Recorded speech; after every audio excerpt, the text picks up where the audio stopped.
রাজধানীর শেরেবাংলা নগরে গতকাল উদ্বোধন করা হয়েছে জুলাই গণ অভ্যুত্থান স্মৃতি জাদুঘর। আজ থেকে জাদুঘরটি উন্মুক্ত করে দেওয়া হয়েছে সবার জন্য। সকাল 11টায় খুলে দেওয়া হয় জাদুঘরের দুয়ার। তার আগে থেকেই রোদ বৃষ্টি উপেক্ষা করে জাদুঘরের সামনে ভিড় করেন দর্শকরা। জাদুঘরের স্থান পেয়েছে ছাত্র জনতার আন্দোলনের নানা নিদর্শন ও আলোকচিত্র। আয়োজকরা জানান, দর্শনার্থীদের জন্য জাদুঘরে প্রবেশের সময়কে কয়েকটি স্লটে ফেলা হয়েছে।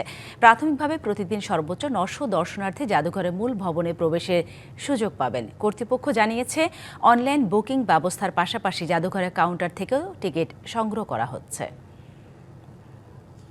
কিভাবে তারা এই দেশ থেকে তাড়িয়েছে সেটা আমরা স্বচক্ষে 24শে জুলাই দেখেছি। তবে সেই স্মৃতিগুলো বর্তমান সরকার কিভাবে এখানে মেমোরিয়ালে রেখেছে মিউজিয়ামে, আজ আমরা সেটা দেখার জন্য এসেছি। এখানে জুলাইয়ে ঘটে যাওয়া হার হিম করা যে দৃশ্যগুলো আছে সেগুলো নাকি এখানে স্থাপন করা হয়েছে। আমি এই দৃশ্যগুলো আরেকবার দেখতে চাচ্ছি। জুলাই গণ অভ্যুত্থান স্মৃতি জাদুঘর থেকে সরাসরি যুক্ত হচ্ছে সহকর্মী হাসিব পান্থ। হাসিব, আজ সকাল 11টায় তো জাদুঘরটি সর্বসাধারণের জন্য খুলে দেওয়া হয়েছে। দর্শনার্থীদের উপস্থিতি কেমন দেখতে পাচ্ছেন? তাদের উৎসাহ, তাদের অনুভূতির কথা জানাবেন।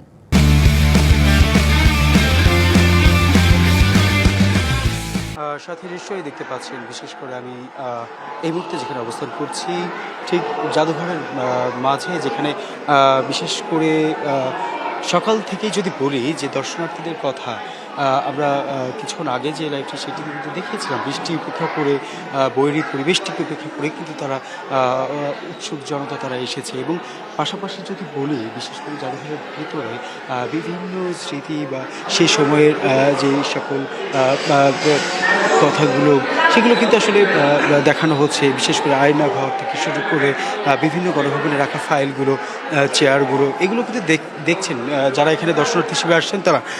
সাথে আমরা একটু কথা বলার চেষ্টা করব, বিশেষ করে দূর দূরান্ত থেকে যারা আসছেন। আমরা একটু কথা বলি। আপনি কোত্থেকে এসেছেন? আমি ভাই হবিগঞ্জ থেকে আসছি।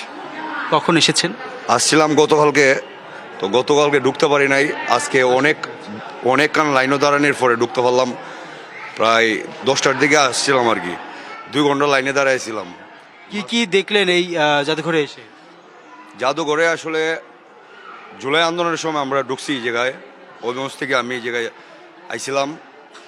তো আজকে দেখলাম সবকিছু, আসলে সবকিছু দেখার পরে ভালো লাগতেছে।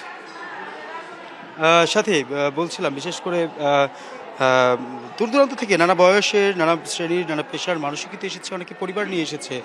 সব কিছু মিলে যদি বলতে হয়, সকাল থেকে ভিড় বাড়ছে এবং আরও বাড়ছে। বিশেষ করে দুপুর নাগাদ, এদিকে কর্তৃপক্ষ বলছে হয়তো বিকেল নাগাদ আরও ভিড় বাড়তে পারে। এবং বিশেষ করে পরিবারের আত্মীয় স্বজন সকলে মিলে কিন্তু আসছে।